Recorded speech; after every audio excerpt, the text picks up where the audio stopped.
որ ծառայություն է մատուցում իր հոտին, հայ ժողովրդին մասնավորապես այս դեպքում, եւ ինչպես յուրաքանչյուր ծառայություն մատուցող ինստիտուտ, իսկ հայ առաքելական եկեղեցին կարող ենք համարել ինստիտուտ, ժամանակ առ ժամանակ ինստիտուտը ունի նորոգման կարիք։ Եվ այդ նորոգումը ժամանակը պարտադրում է, այսինքն հին բարքերով, հին տրամաբանությամբ, կեղծավորությամբ, իրականությունից կտրվածությամբ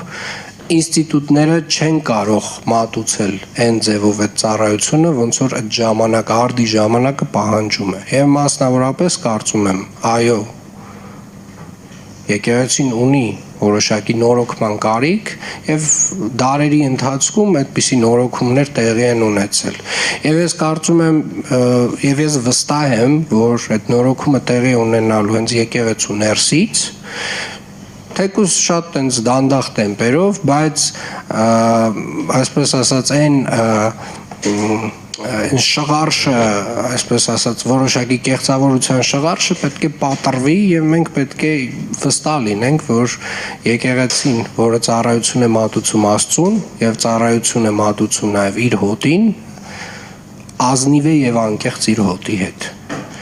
Ինչ վերաբերում է Մալաթիա Սեբաստիայի զարդարանքին, անկեղծ ասած, ձեզանից առաջին անգամ եմ լսում խնդրի մասին, անպայմանորեն կհետազոտեմ եւ կփորձենք լուծումներ տալ։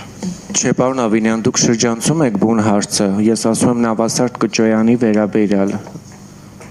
Դե ես ոչ մի հարց չեմ շրջանցում, ես ձեզ տալիս եմ այն պատասխանը, որը որ կարծում եմ ճիշտ պատասխանն է ձեր հարցին, ես չեմ կարող անհատների մասին խոսել այստեղ։